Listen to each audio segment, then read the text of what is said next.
Guys, welcome to my class.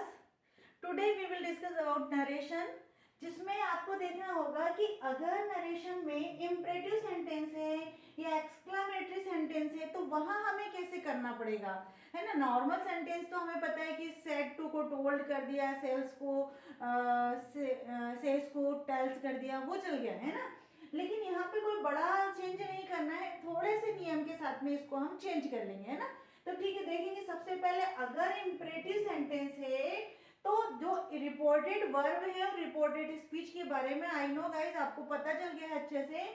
अब आपको देखना है कि जब रिपोर्टेड स्पीच में दिया हुआ इम्परेटिव सेंटेंस हो, यानी कोई ऑर्डर हो, कोई डायरेक्शन हो, कोई कमेंट्स हो, कोई रिक्वेस्ट कमांड हो ना, जैसे कोई कमांड होती है कि do this work like this, इस प्रकार का कोई कमांड हो, तब या रिक्वेस्ट हो या सजेशन हो या एडवाइस हो, तो उसमें क्या करना है, रिपोर्टेड वर्ब में जो अपन सेड टू लिखते हैं वो सेड ना लिख करके हम रिक्वेस्टेड कर लेंगे, एडवाइज्ड कर लेंगे, या डायरेक्टेड कर लेंगे, या कमांडेड कर देंगे, या वार्न कर लेंगे, है ना। और जो अपन कनेक्टर वर्ब में आपके साथ में दैट लगाते थे उसको हम दैट लगाएंगे, ठीक है। और उसको हम टू दैट की जगह में टू का प्रयोग करेंगे, जो दैट है ना उसको थोड़ा रिमूव कर देंगे और उसको टू का प्रयोग करते हैं। और यदि वाक्य में निगेटिव आ गया होगा तो नॉट टू लगाएंगे। देखेंगे अपन एक आधा एग्जांपल इसको।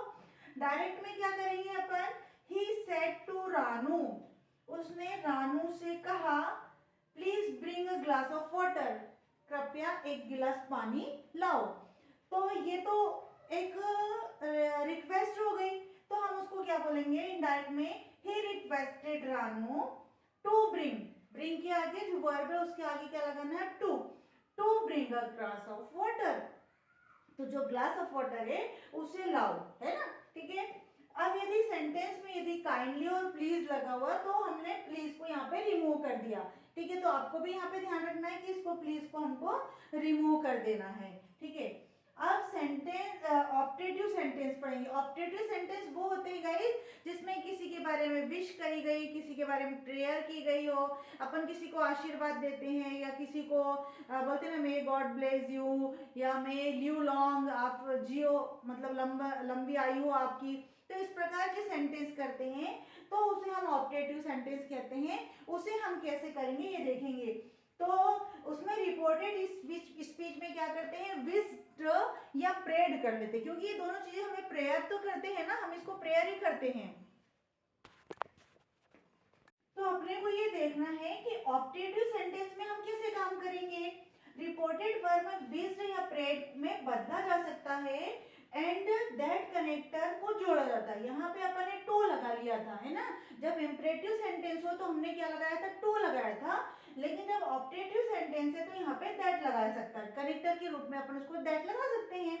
देखेंगे क्या, माय मम्मा सेड टू कंचन, मेरी मम्मा ने कंचन से कहा मे गॉड ब्लेस यू, भगवान तुम्हारी रक्षा करे या आशीर्वाद मिले। माय मम्मा विश्ड, मेरी मम्मा ने विश की ना मेरे लिए, तो my mama wished Kanchan that God might bless her, भगवान उसकी मदद करे, भगवान उसकी मदद करे। गॉड तो मे का क्या हो जाएगा, पास माइट हो जाएगा, और चूंकि वो लड़की है तो वहां पे क्या आ जाएगा, यू के लिए हर आ जाएगा, है ना। चलिए आगे बढ़ेंगे।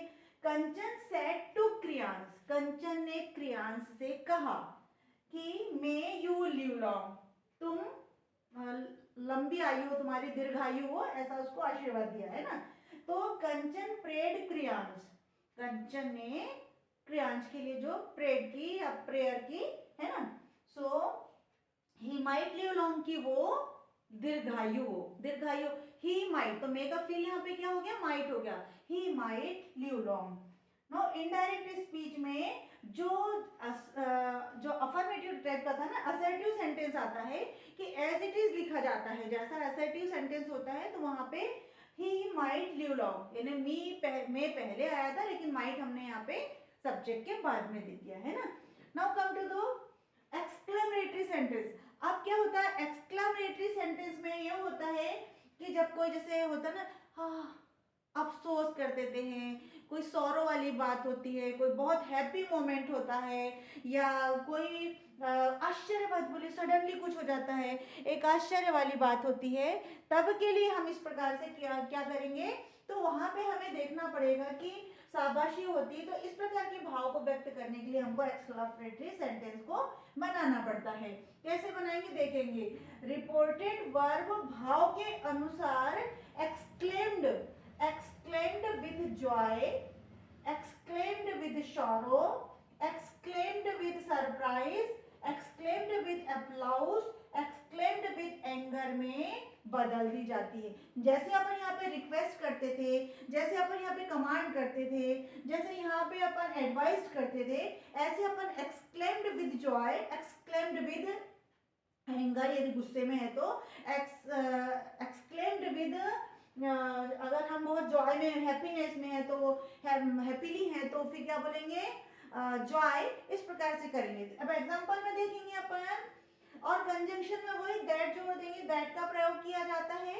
देखेंगे, द लेडी सेड, महिला ने कहा, oh my purse is not here, oh my purse is not here, मतलब उसको गुस्सा आ गया, oh my purse is not here, उसने गुस्से में कहा।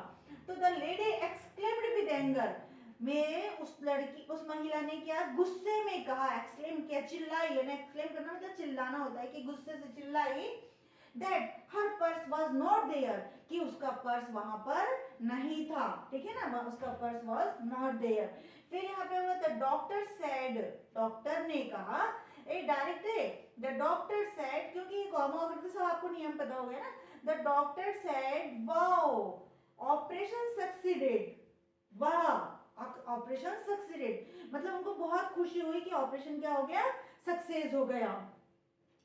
Doctor explain with Joy, doctor मतलब जो चिल्लाया, उन्होंने हर्ष हुआ, या उन्होंने जो बोला, exclaimed with Joy that operation had succeeded, operation क्या होगा, सक्सीड हो चुका था, ठीक है ना। चलिए, द प्लेयर सेड, प्लेयर ने कहा, किसने कहा, खिलाड़ी ने कहा, जो प्लेयर्स थे उन्होंने कहा, hurray we have won, hurray we have won, हम जीत चुके, क्या मैच जीत चुके हैं ना। फिर हम करेंगे, the player exclaimed with Joy, जो प्लेयर है वो एक्सक्लेम्ड कर रहे हैं विद जॉय, क्या चिल्ला रहे हैं या बहुत खुशी महसूस कर रहे हैं, जॉय हैप्पीनेस के साथ में, दैट दे हैड वन, उन्होंने वे जीत चुके थे।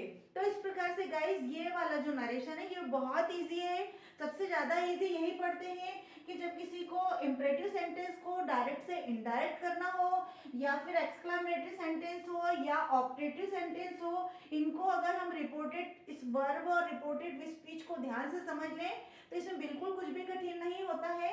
जो ऑर्डर है तो ऑर्डर कर देंगे, रिक्वेस्ट है तो रिक्वेस्ट कर लेंगे, यहाँ एक्सक्लेम्ड कर देंगे, यहाँ पे डायरेक्टेड कर देंगे, कमांडेड कर देंगे, इस प्रकार से चला जाएगा। और ये सब मेरे को लगता है नरेशन में ये सबसे सरल चीजें हैं। तो आई होप गाइस आप इसको बहुत अच्छे से समझेंगे और अपनी डेली कॉन्वर्सेशन में लेके आएंगे। ठीक है, thank you for watching me.